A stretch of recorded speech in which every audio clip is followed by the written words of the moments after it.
ಎಲ್ಲರಿಗೂ ನಮಸ್ಕಾರ. ನಾನು ನಿಮ್ಮ ಮಮತಾಸ್ ಕಿಚನ್ನಿನ ಮಮತಾ ಮಾತಾಡ್ತಿರೋದು. ಕರ್ಜಿಕಾಯಿಗೆ ಬೇಕಾಗಿರುವಂಥ ಸಾಮಗ್ರಿಗಳನ್ನೆಲ್ಲ ತೋರಿಸಿದ್ದೀನಿ. ಹುರಿಗಡಲೆ, ಎಳ್ಳು, ಬೆಲ್ಲ, ಕೊಬ್ಬರಿ ಎಲ್ಲ ಇಟ್ಟಿದ್ದೆ ಅಲ್ಲಿ. ಆಮೇಲೆ ಹಿಟ್ಟು ಕಲಿಸ್ಕೋಬೇಕಂದ್ರೆ ಮೈದಾ ಹಿಟ್ಟು, ಹೋಳಿಗೆ ರವೆ ಎರಡು ಅರ್ಧ ಅರ್ಧ ಹಾಕ್ಕೊಂಡು ಮಿಕ್ಸ್ ಮಾಡ್ಕೋಬೇಕು.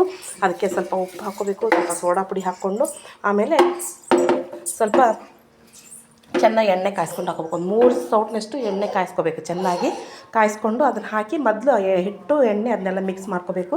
ಅದೆಲ್ಲ ಮಿಕ್ಸ್ ಮಾಡ್ಕೊಂಡಾದಮೇಲೆ ಅದಕ್ಕೆ ಸ್ವಲ್ಪ ಆಮೇಲೆ ಮಿಕ್ಸ್ ಆದಮೇಲೆ ಅದನ್ನು ಚೆನ್ನಾಗಿ ನೀರು ಹಾಕ್ಕೊಂಡು ನಾದ್ಕೋಬೇಕು. ಗಟ್ಟಿ ಸ್ವಲ್ಪ ಚಪಾತಿ ಹಿಟ್ಟಿನಿಂತ ಸ್ವಲ್ಪ ಗಟ್ಟಿಯಾಗೇ ನಾದ್ಕೋಬೇಕು. ಅದನ್ನ ನಾದ್ಕೊಂಡು ಮುಚ್ಚಿಡ್ಬೇಕು. ಸ್ವಲ್ಪ ನೆನಿಲಿ ಅದೆಲ್ಲ, ಯಾಕಂದರೆ ರವೆ ಹಾಕಿ ಕಲಸಿರ್ತೀವಲ್ವ, ನೆನ್ಕೊಂಡ್ರೆ ಹಿಟ್ಟು ಕರ್ಜಿಕಾಯಿ ಚೆನ್ನಾಗಿ ಉಬ್ಬಿ ಬರುತ್ತೆ. ಗುಳ್ಳೆ ಥರ ಬರುತ್ತೆ. ಆಮೇಲೆ ಹಗೂರವಾಗಿರುತ್ತೆ. ತಿನ್ನಕ್ಕಂತೂ ಕಷ್ಟನೇ ಪಡೋದು ಬೇಡ. ಆಮೇಲೆ ಎಳ್ಳು ಹುರ್ಕೊಂಡೆ, ಆಮೇಲೆ ಕಸಕಸಿ ಹುರ್ಕೊಂಡೆ, ಆಮೇಲೆ ಹುರ್ಕಡ್ಲಿ ಮಿಕ್ಸಿ ಮಾಡ್ಕೊತಿದ್ದೀನಿ ನೋಡಿ. ಇವಾಗ ಹುರ್ಕಡ್ಲಿ ಮಿಕ್ಸಿ ಆದಮೇಲೆ ಇವಾಗ ಕೊಬ್ಬರಿನೂ ಮಿಕ್ಸಿ ಮಾಡ್ಕೊಂಡೆ, ಸ್ವಲ್ಪ ಏಲಕ್ಕಿ ಲವಂಗ ಅವನು ಹುರ್ಕೊಂಡು ಅದನ್ನು ಮಿಕ್ಸಿ ಮಾಡಿಕೊಂಡೆ ನೋಡಿ. ಈಗ ಅದನ್ನು ಮಿಕ್ಸಿ ಮಾಡ್ಕೊಳ್ಳೋಕ್ಕೆ ಅದರಲ್ಲಿ ಕೊಬ್ಬರಿ ಹಾಕಿ ಮಿಕ್ಸಿ ಮಾಡ್ಕೊಂಡಿದ್ದೆ ನಾನು. ಈಗ ಇದಕ್ಕೆ ಬೆಲ್ಲ ಮಿಕ್ಸ್ ಮಾಡೋದೊಂದು ಮಿಸ್ ಆಗಿದೆ, ವಿಡಿಯೋ ಗೊತ್ತಾಗಿಲ್ಲದು ನೋಡಿ. ಒಂದು ಸ್ವಲ್ಪ ಕೊಬ್ಬರಿನ ಮಿಕ್ಸಿ ಮಾಡ್ಕೊಂಡು ಹಾಕ್ಕೋಬೇಕು. ಸ್ವಲ್ಪ ಕೊಬ್ಬರಿ ಹಾಗೆ ತುರಿದದ್ದನ್ನು ಹಾಕ್ಕೋಬೇಕು, ತುಂಬ ಚೆನ್ನಾಗಿರುತ್ತೆ. ಈ ಎಳ್ಳು ಸ್ವಲ್ಪ ಬಡ್ಸ್ಲ ಏನಂತೀರಾ, ತರಿಯಾಗಿ ಮಾಡ್ಕೋಬೇಕು. ಫುಲ್ ನೈಸ್ ಮಾಡ್ಕೋಬಾರ್ದು ನೋಡಿ. ಈ ಹದದಲ್ಲಿ ಇರಬೇಕದು. ಹಾಂ, ಫುಲ್ ನೈಸ್ ಆದರೆ ಟೇಸ್ಟ್ ಅಷ್ಟು ಚೆನ್ನಾಗಿ ಬರುತ್ತೆ ಟೇಸ್ಟು. ಬಾಯಿಗೆ ಎಳ್ಳು ಸಿಗಲ್ವಲ್ಲ, ಹಾಗಾಗಿ ಚೆನ್ನಾಗಿ ಅನಿಸಲ್ಲ.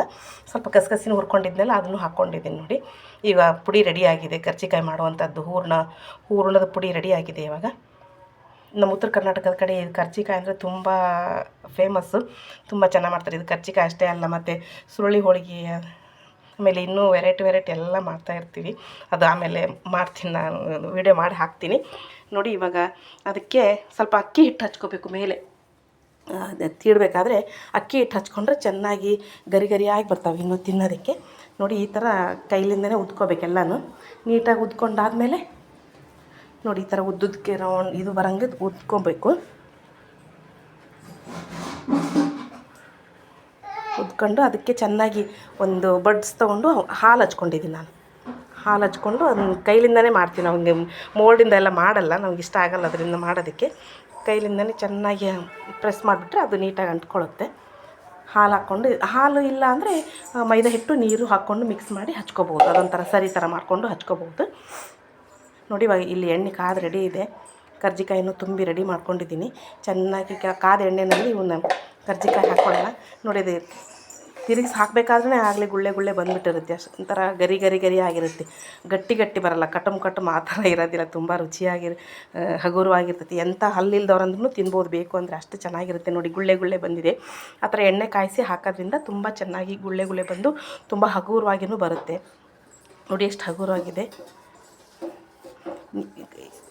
ಹಾಗೆ ಸಬ್ಸ್ಕ್ರೈಬ್ ಮಾಡ್ಕೊಂಡು ನೋಡಿ, ಹಾಗೆ ನೋಡಿಬಿಡಿ.